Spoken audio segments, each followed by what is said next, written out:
Good evening. There are fears tonight that the conflict between Israel and Hamas could spill into the wider region. Iran has warned the situation in the Middle East may spiral out of control if Israel doesn't immediately stop its military action on Gaza. Diplomatic efforts have been stepped up. US President Joe Biden has issued a joint statement with key Western allies, urging Israel to protect civilians while also underscoring its right to defend itself. The US and Israel say critical assistance will continue to flow into the Gaza Strip. Israeli forces have carried out limited raids there in preparation for a large-scale ground offensive. And we hear from Australians stranded at the Rafah crossing who say they're desperate to get out. Tonight's coverage contains some distressing images. Our chief international correspondent Ben Lewis is in Tel Aviv for us tonight. Good evening, Ben. Any clearer indication about when Israel's ground offensive might begin?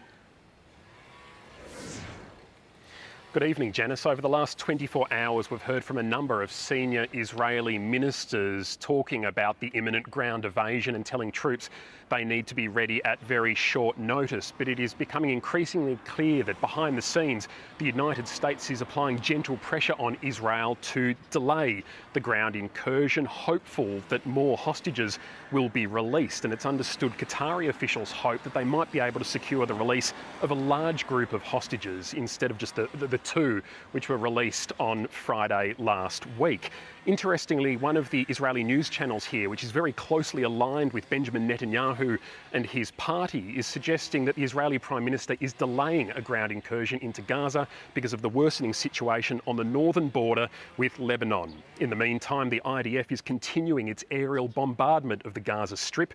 It says it struck 320 Hamas targets overnight as the civilian death toll continues to climb.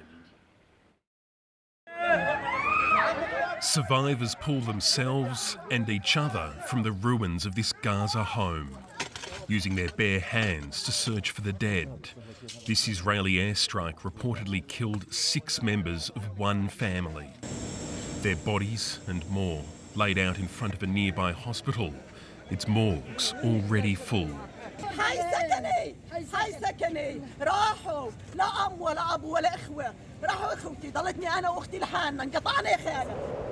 These strikes hit the southern part of the Strip, where Israel warned Palestinians to evacuate to for their own safety. The IDF dropping leaflets warning everyone who chose not to evacuate from the north of the Strip to the south of Wadi Gaza might be considered as a partner for the terrorist organisation. Later, the IDF said in a statement that the translation was imprecise and civilians would not be considered terrorists.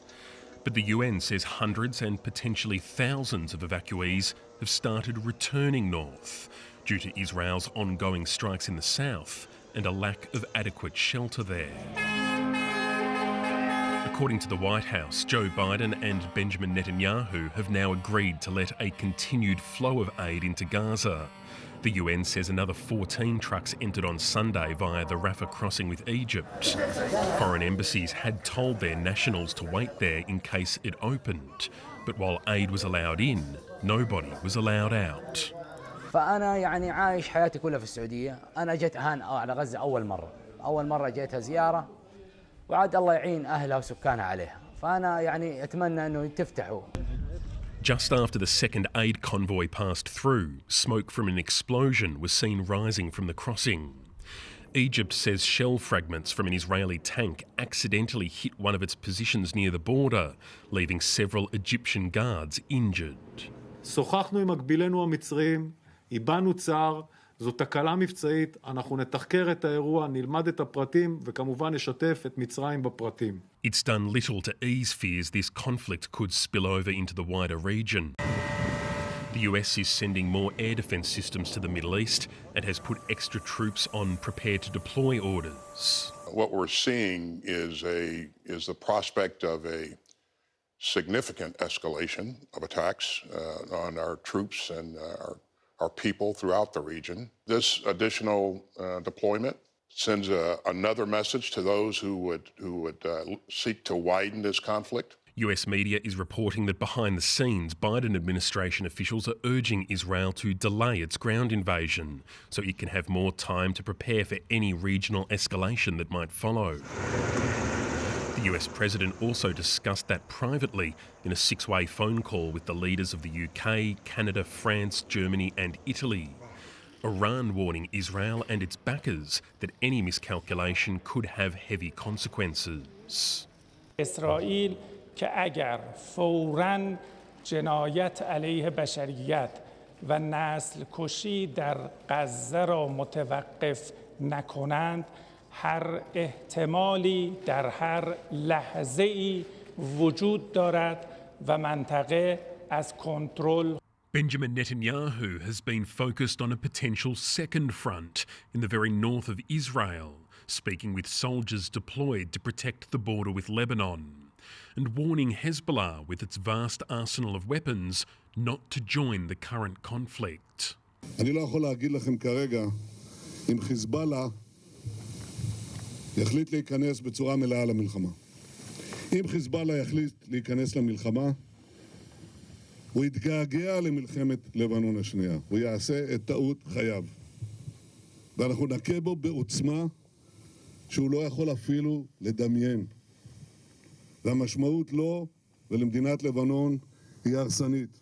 For days now, there have been clashes along the border with more than 30 Hezbollah militants killed. The Iranian-backed group firing rockets and anti-tank missiles, Israel responding with artillery and airstrikes. At the moment, these are mostly low-level skirmishes, Hezbollah testing the limits of what it can get away with. But here, there is always the chance that things could escalate quickly and with little notice. It's why so many Israeli troops have been sent here. They outnumber residents in the town of Kiryat Shmona, which was evacuated at the weekend. Only a few locals have decided to stay. Meir has lived through 4 wars and isn't going anywhere. יש לנו נשק שדה, אין לנו לאן ללכת. זה מה שיש. ואם זה מה שיש, נשארים פה. וצריכים להילחם על ההישארות פה. נקודה. זה דבר פשוט מאוד. Like in the south, in the north, Israel has put in place restricted military zones, so it's quite hard to get a real idea as to how many troops are in any area at any given moment. But one of the clues is looking at how many cars have been parked on the side of the road at staging points where soldiers and reservists meet. And on the way north yesterday, we literally saw thousands of cars parked on the side of the highway. Troops in each of those have now been sent into these restricted military areas. It's now been more than 2 weeks since Hamas's deadly attacks on communities in the south of Israel. Janice, we have heard various Israeli ministers, IDF chiefs, intelligence chiefs taking responsibility for the intelligence failures on that day. A new poll has found that 80% of Israelis want Benjamin Netanyahu to do the same. So far, he has not done so. Thanks so much. That's our chief international correspondent, Ben Lewis, updating us from Tel Aviv.